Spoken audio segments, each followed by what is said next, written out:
क्या किसी इंसान की मेहनत की कीमत उसकी जाति से तय की जा सकती है? क्या धर्म और इंसानियत हमेशा एक ही रास्ते पर चलते हैं? आज की कहानी ऐसे ही कुछ असहज लेकिन ज़रूरी सवाल हमारे सामने रखती है। मुंशी प्रेमचंद की अमर कहानी सदगति केवल एक गरीब मजदूर की कथा नहीं है, बल्कि उस समाज का आईना है जहां अंधविश्वास, ऊंच नीच और शोषण ने इंसानियत को पीछे छोड़ दिया था। एक गरीब पिता अपनी बेटी के भविष्य की चिंता में एक पंडित के घर जाता है, लेकिन उसे नहीं पता कि उस दिन उसकी जिंदगी एक ऐसे मोड़ पर पहुंच जाएगी जो सुनने वाले के मन को झकझोर देगी। आइए कहानी शुरू करते हैं। दुखी नाम का चमार द्वार पर झाड़ू लगा रहा था और उसकी पत्नी झुरिया घर को गोबर से लीप रही थी। दोनों अपने अपने काम से फुर्सत पा चुके थे तो चमारिन ने कहा, तो जाके पंडित बाबा से कह आओ ना, ऐसा ना हो कहीं चले जाएं। दुखी ने कहा, हाँ जाता हूँ, लेकिन यह तो सोच बैठेंगे किस चीज़ पर। झुरिया बोली, कहीं से खटिया ना मिल जाएगी, ठकुराने से मांग लाना। दुखी बोला, तू तो कभी कभी ऐसी बात कह देती है कि देह जल जाती है। ठकुराने वाले मुझे खटिया देंगे? आग तक तो घर से निकलती नहीं, खटिया देंगे? कैथाने में जाकर एक लोटा पानी मांगूं तो ना देंगे। भला खटिया कौन देगा? हमारे उपले सेठे भूसा लकड़ी थोड़े ही हैं, जो चाहें उठा ले जाएं। ले अपनी खटोली धोकर रख ले, गर्मी के तो दिन हैं, उनके आते आते सूख जाएगी। झुरिया बोली, क्या वह हमारी खटोली पर बैठेंगे? देखते नहीं कितने नेम धर्म से रहते हैं। दुखी ने जरा चिंतित होकर कहा, हाँ यह बात तो है, महुए के पत्ते तोड़कर एक पत्तल बना लूं तो ठीक हो जाए। पत्तल में बड़े बड़े आदमी खाते हैं, वह पवित्र हैं, ला तो डंडा पत्ते तोड़ दूं। झुरिया बोली, पत्तल मैं बना लूँगी, तुम जाओ, लेकिन हाँ उन्हें सीधा भी तो देना होगा, अपने थाली में रख दूँ? दुखी बोला, नहीं ऐसा गजब ना करना, जो सीधा भी जाए और थाली भी फूटे। बाबा थाली उठाकर पटक देंगे, उनको बड़ी जल्दी क्रोध चढ़ जाता है।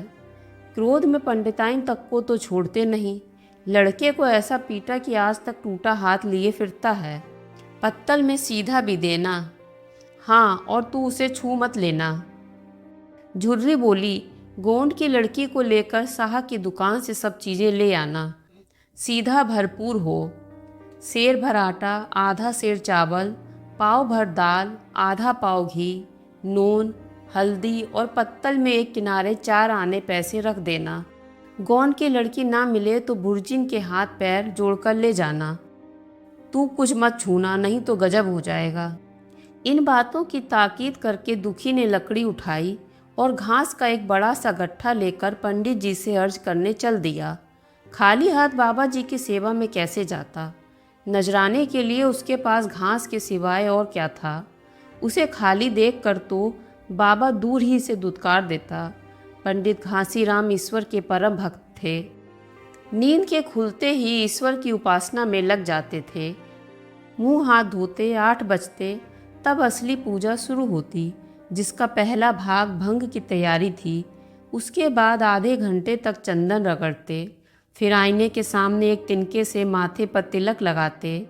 चंदन की 2 रेखाओं के बीच में लाल रोली की बिंदी होती थी। फिर छाती पर, बाहों पर चंदन की गोल गोल मुद्रिकाएं बनाते। फिर ठाकुर जी की मूर्ति निकाल कर उसे नहलाते, चंदन लगाते, फूल चढ़ाते, आरती करते, घंटी बजाते। 10 बजते बजते वह पूजन से उठते और भंग छान कर बाहर आते। तब तक 2-4 जजमान द्वार पर आ जाते। ईश्वर की उपासना का तत्काल फल मिल जाता, वही उनकी खेती थी। आज वह पूजन गृह से निकले तो देखा दुखी चमार घास का एक गट्ठा लिए बैठा है। दुखी उन्हें देखते ही उठ खड़ा हुआ, उन्हें साष्टांग दंडवत करके हाथ बांध कर खड़ा हो गया। यह तेजस्वी मूर्ति देखकर उसका हृदय श्रद्धा से परिपूर्ण हो गया। कितनी दिव्य मूर्ति थी!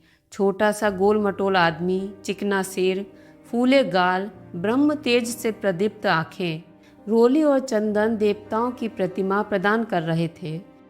दुखी को देखकर श्री मुख से बोले, आज कैसे चला रे दुखिया। दुखी ने सिर झुकाकर कहा, बिटिया की सगाई कर रहा हूँ महाराज, कुछ शायद शगुन विचारना है, कब मर्जी होगी। पंडित घासी ने कहा, आज मुझे छुट्टी नहीं, हाँ सांझ तक आ जाऊंगा। दुखी ने मिन्नत करते हुए कहा, नहीं महाराज, जल्दी मर्जी हो जाए, सब सामान ठीक कर आया हूँ, यह घास कहाँ रख दूँ।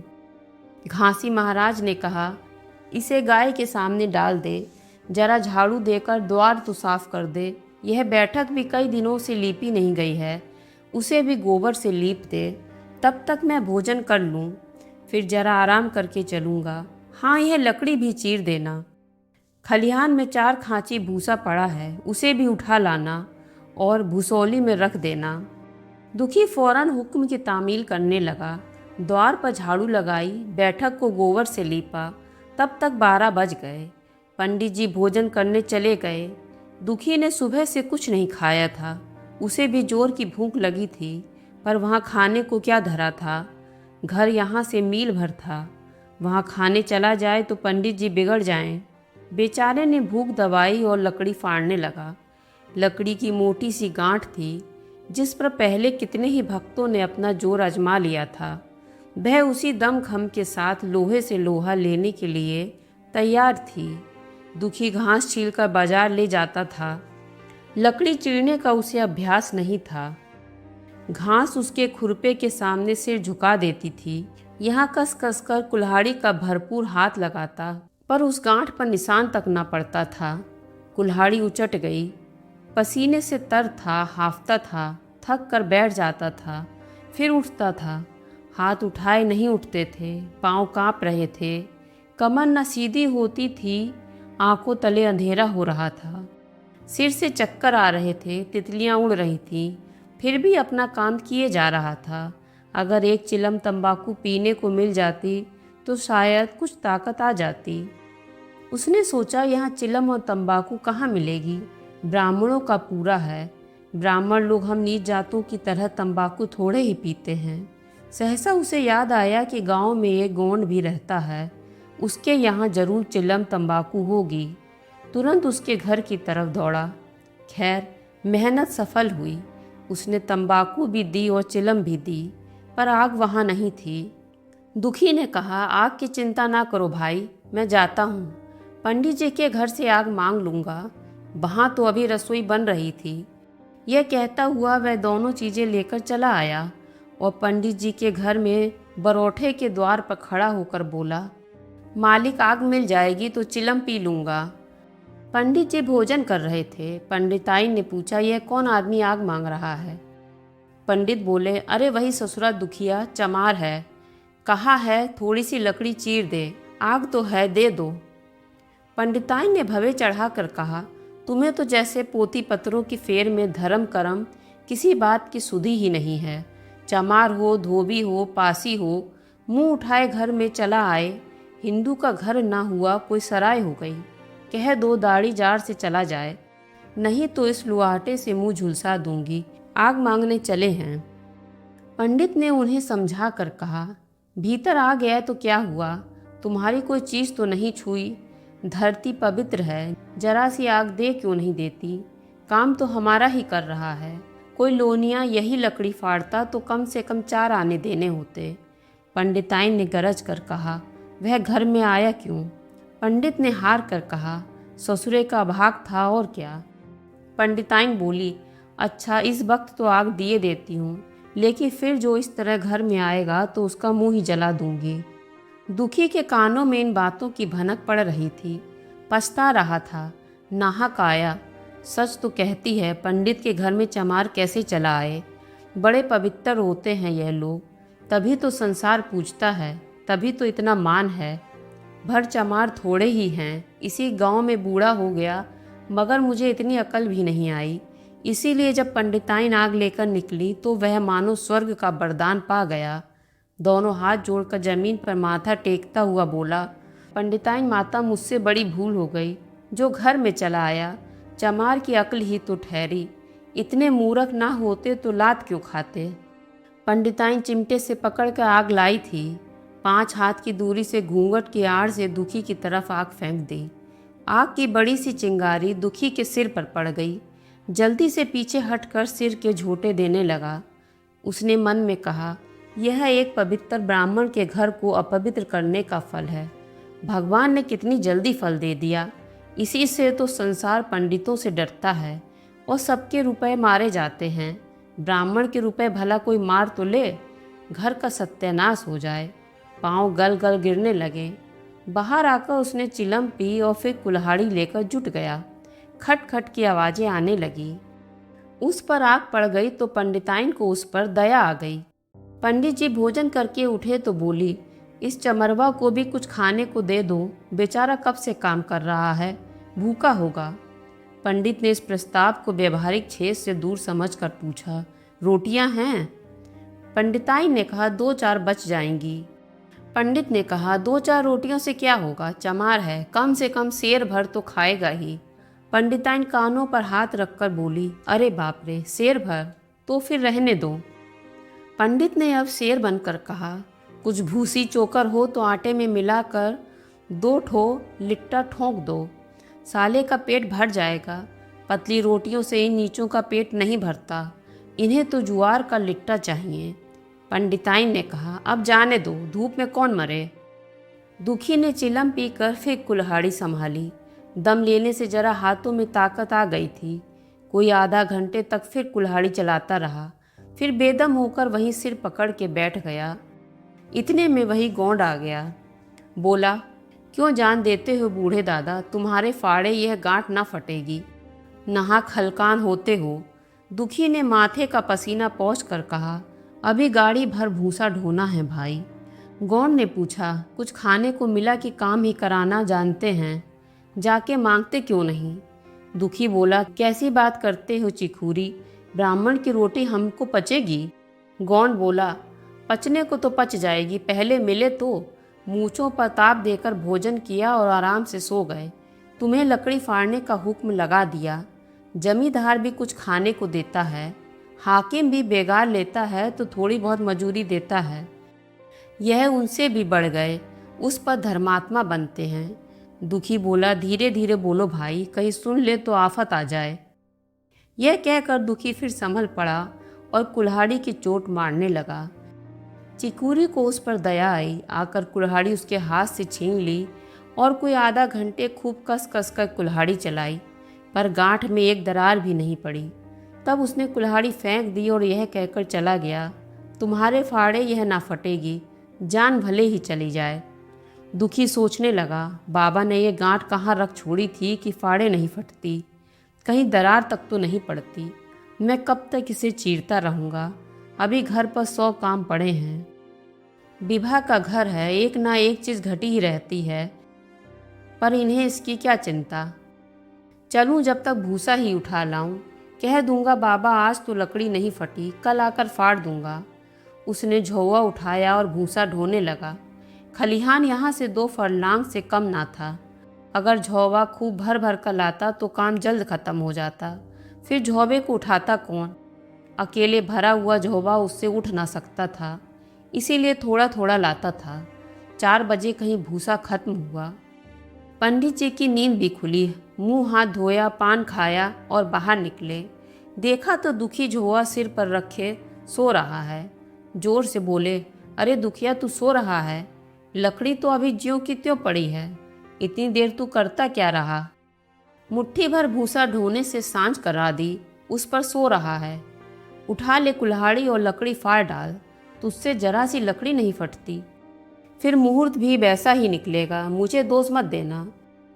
इसी से कहा है कि नीच के घर में खाने को हुआ और उसकी आंख बदली। दुखी ने फिर कुल्हाड़ी उठाई। जो बातें उसने सोच रखी थी वह सब भूल गया। पेट पीठ में धंसा जाता था। आज सवेरे जलपान तक नहीं किया था, अवकाश ही नहीं मिला। उठना ही पहाड़ मालूम होता था। जी डूबा जाता था, पर दिल को समझा कर उठा। पंडित है, कहीं मूर्त ठीक ना विचारे तो फिर सत्यानाश ही हो जाएगा। जब ही तो संसार में इतना मान है, मुहूर्त ही का तो सब खेल है, जिसे चाहे बिगाड़ दे। पंडित जी गांठ के पास आकर खड़े हो गए। और बढ़ावा देने लगे। हाँ, मार कस के और मार कस के, मार अबे जोर से मार, तेरे हाथ में तो जैसे दम ही नहीं है, लगा कस के। सोचने क्या लगता है, हाँ बस फटना ही चाहती है, दे उसी दरार में। दुखी अपने होश में न था, न जाने कौन सी गुप्त शक्ति उसके हाथों को चला रही थी। वह थकान, भूख, कमजोरी सब मानो भाग गई। उसे अपने बाहुबल पर स्वयं आश्चर्य हो रहा था। एक एक चोट वज्र की तरह पड़ती थी। आधे घंटे तक वह इसी उन्माद की दशा में हाथ चलाता रहा, यहाँ तक कि लकड़ी बीच से फट गई और दुखी के हाथ से कुल्हाड़ी छूटकर गिर पड़ी। इसके साथ वह चक्कर खाकर गिर पड़ा। भूखा प्यासा थका हुआ शरीर जवाब दे गया। पंडित ने पुकारा, उठ के 2-4 हाथ और लगा दे, पतली पतली चैलियाँ बना दे। पर दुखी नहीं उठा। पंडित ने अब उसे परेशान करना उचित नहीं समझा। भीतर जाकर बूटी छानी, शौच गए, स्नान किया और पंडिताई कपड़े पहनकर बाहर निकले। दुखी अभी तक वहीं पड़ा हुआ था। जोर से पुकारा, अरे क्या पड़े ही रहोगे दुखी, चलो तुम्हारे ही घर चल रहा हूँ, सब सामान ठीक ठीक है ना। दुखी फिर भी नहीं उठा। अब पंडित को कुछ शंका हुई। पास जाकर देखा तो दुखी अकड़ा पड़ा हुआ था। बदहवास होकर भागे और पंडिताइन से बोले, दुखिया तो जैसे मर गया है। पंडिताइन हकबका कर बोली, वह तो अभी लकड़ी चीर रहा था ना। पंडित बोला, हाँ लकड़ी चीरते चीरते मर गया, अब क्या होगा। पंडिताइन ने शांत होकर कहा, होगा क्या, चमरौने में कहला भेजो, मुर्दा उठा ले जाएं। एक क्षण में गांव भर में खबर फैल गई। पूरे में ब्राह्मणों की ही बस्ती थी। केवल एक घर गौंड का था। लोगों ने इधर का रास्ता छोड़ दिया। कुएं का रास्ता उधर ही से था। पानी कैसे भरा जाए। चमार के लाश के पास से होकर पानी भरने कौन जाए। एक बुढ़िया ने पंडित से कहा, अब मुर्दा फेंकवाते क्यों नहीं, कोई गांव में पानी नहीं पिएगा क्या। इधर गौंड ने चमरौने में जाकर सबसे कह दिया, खबरदार मुर्दा उठाने मत जाना, अभी पुलिस की तहकीकात होगी। दिल लगी है क्या, एक गरीब की जान ले ली। पंडित होंगे तो अपने घर के होंगे, लाश उठाओगे तो तुम भी पकड़े जाओगे। इसके बाद ही पंडित जी पहुँचे, पर चमरौने का कोई आदमी लाश उठा लाने को तैयार ना हुआ। हाँ, दुखी की स्त्री और कन्या दोनों हाय हाय करती वहाँ पहुँच गईं और पंडित जी के द्वार पर आकर सिर पीट पीट कर रोने लगीं। उनके साथ 10-5 और चमारिनें भी थीं। कोई रोती थी, कोई समझाती थी, पर चमार एक भी नहीं था। पंडित जी ने चमारों को बहुत धमकाया, समझाया, मिन्नत की, पर चमारों के दिल पर पुलिस का रोब छाया हुआ था। एक भी ना माना। आखिर निराश होकर लौट आए। आधी रात तक रोना पीटना जारी रहा। देवताओं का सोना मुश्किल हो गया, पर लाश उठाने कोई चमार ना आया। और ब्राह्मण चमार की लाश कैसे उठाते। भला ऐसा किसी शास्त्र पुराण में लिखा है, कहीं कोई दिखा दे। पंडिताइन ने झुंझला कर कहा, इन डायनों ने तो खोपड़ी चाट डाली है, सभी का गला भी नहीं पकता। पंडित ने कहा, रोने दो चुड़ैलों को, कब तक रोएंगी। जीता था तो कोई बात ना पूछता था, मर गया तो कोलाहल मचाने के लिए सबकी सब आ पहुंची। पंडिताइन बोली, चमार का रोना मनहूस होता है। पंडित ने सहमति में सिर हिलाकर कहा, हाँ बहुत मनहूस। पंडिताइन बोली, अभी से दुर्गंध उठने लगी है। पंडित ने कहा, चमार था ससुरा की नहीं, साद असाद किसी का विचार है इन सबको। पंडिताइन बोली, इन सबको घिन भी नहीं लगती। पंडित ने चिढ़ कर कहा, भ्रष्ट हैं सब। रात तो किसी तरह कटी, मगर सवेरे भी कोई चमार ना आया। चमारिनें भी रो पीट कर चली गईं। दुर्गंध कुछ कुछ फैलने लगी। पंडित जी ने एक रस्सी निकाली और उसका फंदा बनाकर मुर्दे के पैर में डाला और फंदे को खींचकर कस दिया। अभी कुछ कुछ धुंधलका था। पंडित जी ने रस्सी पकड़कर लाश को घसीटना शुरू किया और गांव के बाहर घसीट कर ले गए। वहां से आकर तुरंत स्नान किया, दुर्गा पाठ पढ़ा और घर में गंगा जल छिड़का। उधर दुखी की लाश को खेत में गीदड़ और गिद्ध, कुत्ते और कौवे नोच रहे थे। यही उस दुखी चमार की जीवन पर्यंत की भक्ति, सेवा और निष्ठा का पुरस्कार था। यह थी मुंशी प्रेमचंद की कालजयी कहानी सदगति। यह कहानी केवल दुखी की मृत्यु की कथा नहीं है, बल्कि उस समय के समाज का दर्दनाक चित्रण है, जहाँ जाति, पाखंड और स्वार्थ के कारण इंसानियत दम तोड़ देती थी। प्रेमचंद जी हमें यह सोचने पर मजबूर करते हैं कि किसी भी समाज की वास्तविक पहचान उसके धर्म या रीति रिवाजों से नहीं, बल्कि उसके सबसे कमज़ोर और वंचित लोगों के प्रति उसके व्यवहार से होती है। यदि कहानी ने आपको सोचने पर मजबूर किया हो तो कृपया इस वीडियो को लाइक करें, अपने विचार कमेंट में ज़रूर लिखें और हमारे चैनल को सब्सक्राइब करना ना भूलें। अगली कहानी के साथ फिर मुलाकात होगी। इस कहानी में एक जगह सीधा शब्द आया है जिसका अर्थ है बिना पका अन्न, अन्न जो ब्राह्मण या पुरोहित को भोजनार्थ दिया जाता है। इसी तरह एक जगह साइत शब्द का प्रयोग हुआ है जिसका अर्थ होता है मुहूर्त।